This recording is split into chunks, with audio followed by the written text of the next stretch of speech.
Hello and welcome back to US Markerboard. My name is Scott Newman, and what I want to show you today is how to install a standard whiteboard on your wall. The board comes with some L-shaped brackets, and you're going to install the brackets on the wall, the tops and the bottoms, and you screw it into the frame. So we have a standard whiteboard here from Quartet, and it's aluminum frame and tray. This 4x4 board comes with 4 brackets. So I'm going to show you how to install those 4 brackets right now, and we'll get that board up on the wall pretty easily. So the average installation of a whiteboard that's 4 feet high starts at 36 inches above the floor.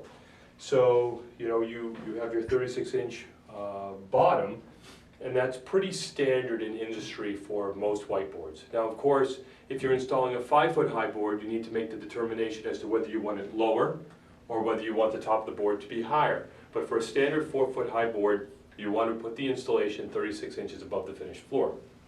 Now, you'll see that these L-shaped brackets that will come with your board will have a slot in them, and will have a little hole for the screw. This is the part that goes on the wall. This is the part that goes to the board. So the first thing that we're going to do is we're going to install this on the wall. Now, you want to start with the bottom. So when you do that, if you measure up to 36 inches to the bottom of the bracket, you'll notice this slot is about 2 inches. So you want to make your mark 37 3/4 inches above the floor, so that when you put the screw in, it sits right at the top of this slot, and the board can't slide up and down. So you want to make your mark 37 3/4 up off the floor, draw a line, and then all of the brackets will be nice and even. You install your screw right to the top of the slot, and you're all set.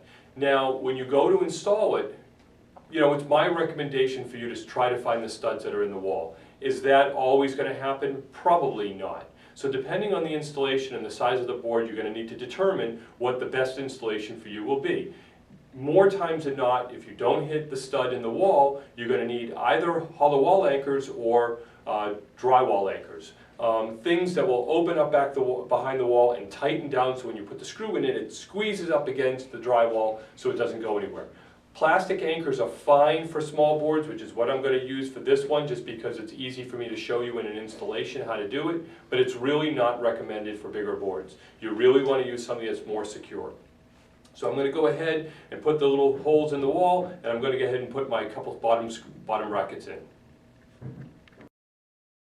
So like I said, your best bet is to use hollow wall anchors or togglers, or something that's heavy duty, that will go in through the wall and squeeze between the drywall, so that when you put the screw in it, it sits nice and tight. And that's what we recommend for all installations. For this small board, you can easily get away with the plastic anchors that come with it. It's very, very simple for me to show you how to do that here. I've gone ahead and I've measured up 37 3/4 inches above the floor. I'm going to go ahead and put my screw right into the bracket, and it's nice and simple. Tighten it down so it's nice and flush to the wall, and we'll do both sides.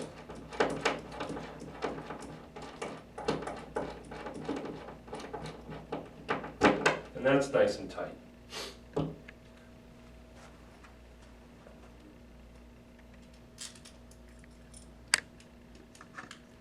Now, like I said, at the bottom of the bracket is a little slot, a little hole, and that hole is what we're going to drill our screw in to connect the bracket to the board.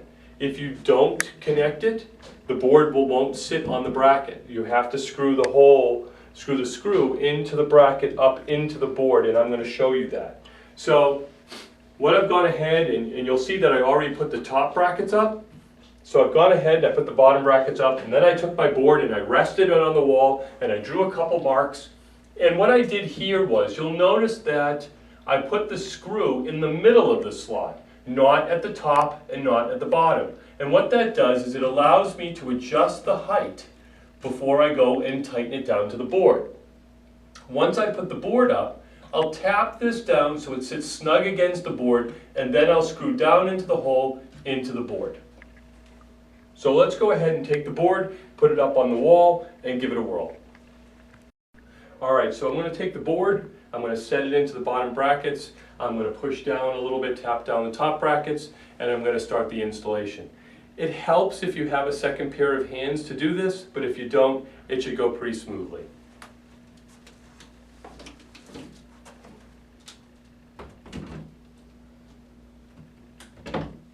Now you'll see that up here, the bracket isn't snug up against the board. So we're going to push that down so it's nice and tight, and it's nice and tight over here. And then I'm going to go ahead and I'm going to drive a couple screws through the brackets, and I'm going to start with the bottom, and then I'll work my way up.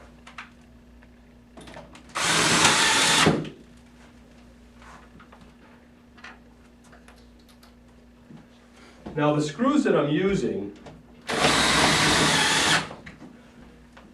this is a 1/4-inch nut driver, and I'm using a number 8 by 3/4 of an inch hex tech screw. And what it does is it has a little, almost like a little drill bit at the end of it. You can buy it at any hardware store.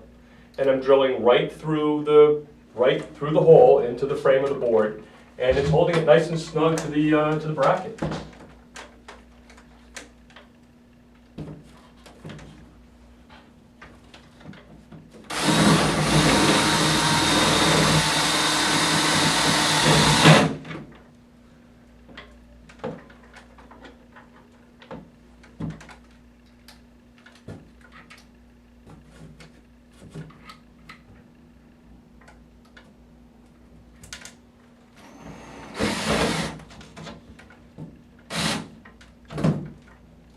And there you have it. We have a nice porcelain whiteboard, brand new, installed on our wall. My name is Scott Newman, and this is US Markerboard.